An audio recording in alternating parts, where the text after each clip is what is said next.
E ao comentar sobre corrupção, a presidente Dilma Rousseff fez uma declaração que nós selecionamos para a frase do dia.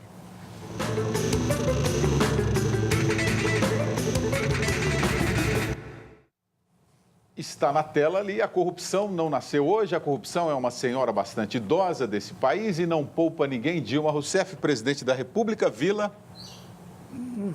Suas palavras não correspondem aos fatos, como diria o poeta popular. Isso daí é brincadeira, senhora presidente. É chato dizer isso, mas entendo repetir, porque a senhora esconde o óbvio. Claro que tem o chefe, o capo do Petrolão é conhecido, quem é o capo. A senhora, eu sei que não teve qualquer vantagem material pessoal, diferente do capo, e da família e do grupo de São Bernardo. A senhora não teve. Eu, pelo que eu conheço da senhora, conheço pouco, mas a senhora é responsável por ter assinado uma série de atos, como era presidente do Conselho de Ministros, como presidente da República, Conselho de Administração, desculpe, da Petrobras, como presidente da República no primeiro mandato. Isso é evidente. Agora, e quando foi chefe da Casa Civil, vale lembrar. Agora, a senhora afirmar isso, que não querer reconhecer, esse que é o problema. É impossível ter qualquer negociação política no país com a senhora, enquanto não for resolvida essa questão.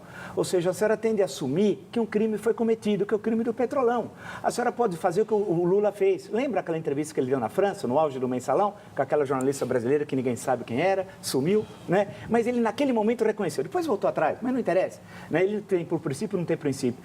Evidentemente que você tem fatos de corrupção no Brasil, na colônia, tem no Império, alguns poucos, e depois muitos na República. Agora, a senhora tem que reconhecer o que teve no seu governo do seu antecessor. Senão não tem saída. A senhora quer negociar? Se a senhora tiver sinceridade, para negociar com a oposição, é necessário reformar o Ministério. Alguns falam em parlamentarismo, William, volta a história do parlamentarismo em Brasília, sempre assim. Em 61, aprovaram em 4 dias o parlamentarismo, na crise de 61. Volta a falar em parlamentarismo, manter o governo como está. O Brasil não aguenta mais 45 meses que resta do mandato da senhora, com a senhora à frente do país. Isso é impossível. As ruas disseram isso claramente ontem. Eu nunca vi na minha vida o que eu vi ontem, né? Uma manifestação que você não tem organização de sindicato, partido, entidades de classe, em que todos são protagonistas, ninguém está lá para bater palma, as pessoas participam de forma alegre, crianças, bebês, adolescentes, pessoas de idade. Então a senhora não entendeu nada. É isso que eu me ponho na cabeça e falo. Só resta 2 caminhos para a senhora, infelizmente. Eu já disse aqui.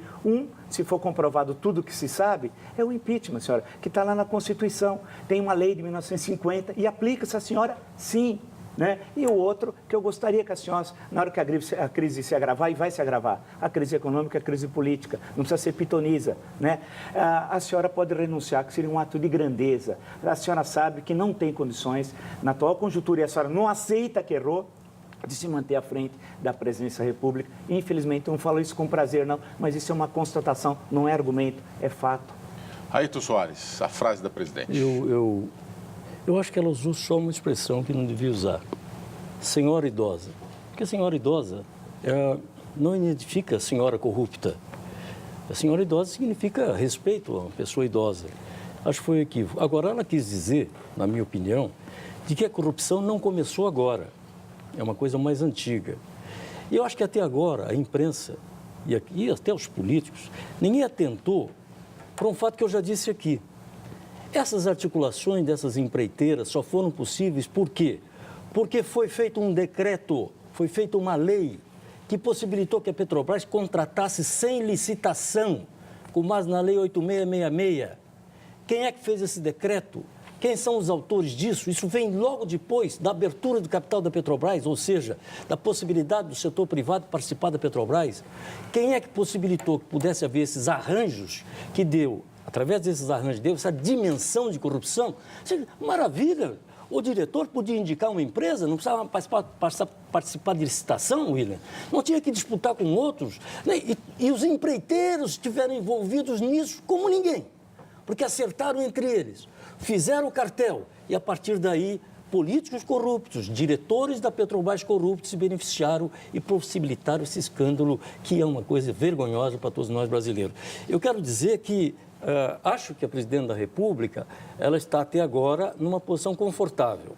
Óbvio que ela tem várias contradições no seu comportamento, ela tem um caráter que é um caráter restritivo, que de qualquer forma deixa as pessoas numa posição de estar diante de uma pessoa que não ouve ninguém.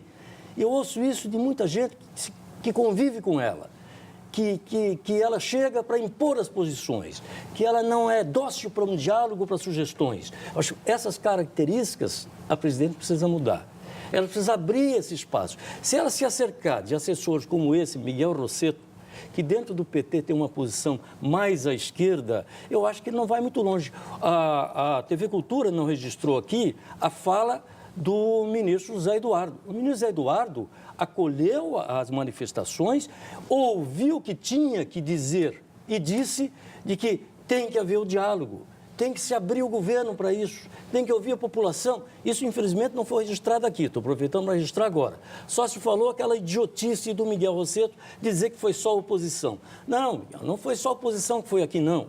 Foi oposição, mas foi também todos aqueles que são contra a corrupção, contra o desgoverno, contra a falta de metas para o país, contra a inflação. Não foi só o anti-Dilma, não.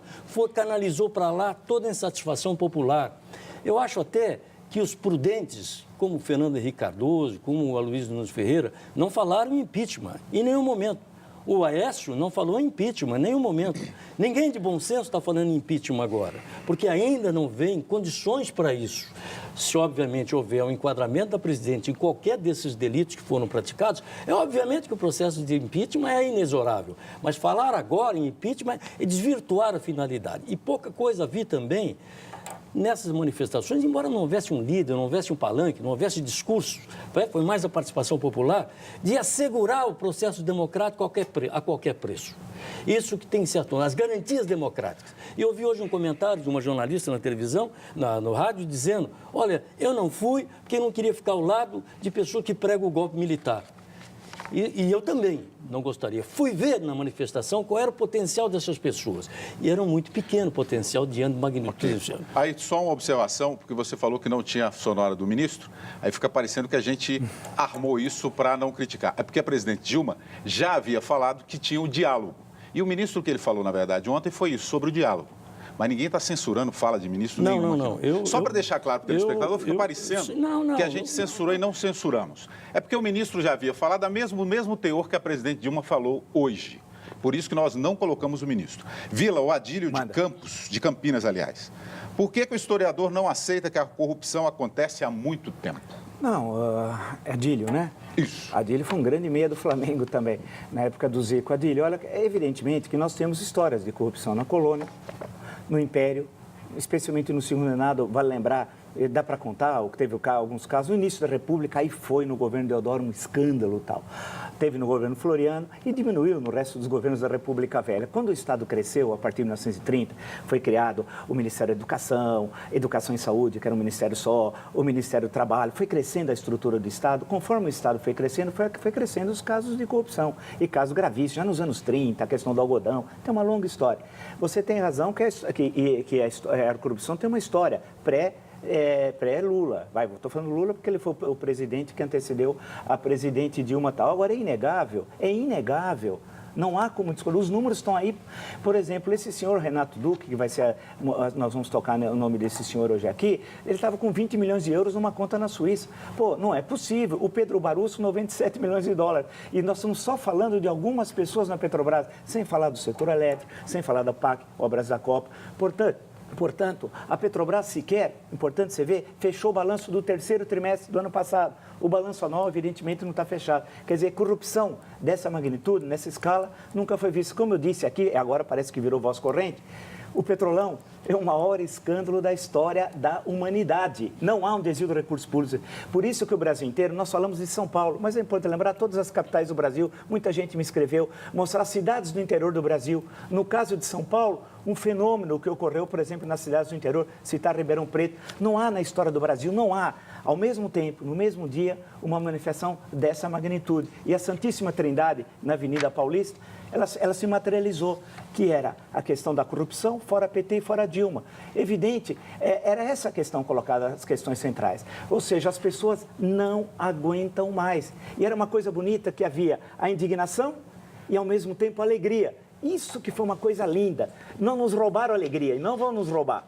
porque nós somos brasileiros, eles não são. Existe o nós e eles, sim. É claro que existe. Então, aquilo de você ver crianças, e a brincadeira até que, graças a Dilma, a camisa da seleção brasileira voltou a ser orgulhosa, as pessoas puseram a camisa. Então, foi lindo, o que nós vimos foi uma maravilha. Eu senti orgulho de ser brasileiro. Aécio, você acha que há um esgotamento no modelo político atual brasileiro? Eu acho Você acha que é isso que nós estamos passando? Eu acho que nós, depois dessa ditadura que nós vivemos, nós estamos passando por um processo de adaptação ao regime democrático. Fizemos 30 anos. Nós ainda temos... Olha, a legislação que pune hoje esses corruptos é uma legislação recente. Não é uma legislação... A lei de improbidade administrativa, a lei de responsabilidade civil, são todas leis recentes, que vêm, talvez, do governo Itamar, Fernando Henrique e Lula. Nós não temos uma lei ainda que puna o enriquecimento ilícito. Se você pega um funcionário público que tem na conta dele milhões, que não pode explicar, se você não tiver um processo regular que apure o crime, que diga onde foi o delito, você não pode punir esse cidadão, apesar dele ter acumulado aquela fortuna, porque não existe ainda na legislação nada que puna o enriquecimento ilícito. Então, eu vejo o seguinte, que, olha, Ministério Público, Polícia Federal, CGU, CAD, tudo funcionando. Não é? Isso é motivo de orgulho para todos nós. Da puna quem punir. Nós tivemos vários escândalos antes. Eu vivi no Congresso o escândalo dos anões do orçamento. Não é? Envolvia vários deputados, muitos foram caçados. Depois eu vi a questão do PC Faria, o governo Collor. Também grandes escândalos de corrupção, não é verdade? Então, essa legislação está possibilitando destampar o caldeirão e processar e botar na cadeia essas pessoas. Esse é o grande fato. O grande fato político desse país é ter esses empreiteiros de obras presos. Esses homens são potências econômicas que nunca imaginavam poder estarem presos. Eu sempre disse aqui, cuidado com os empreiteiros de obra pública no país. Eles tramam o destino do dinheiro do povo quando eles acertam as obras públicas que devem fazer e dividem entre eles, dividiam, né? Não sei se continua, não sei, viu, se não continua. Né? E dividiam o que devia caber a cada um, não é? Estão presos. Então, eu vejo com otimismo esse processo. Acho que a presidente Dilma tem condições, se abrir o seu governo para poder modificar a situação. Não acredito num processo de impeachment, a não ser, como eu disse, que surja algo novo que possa incriminá-lo.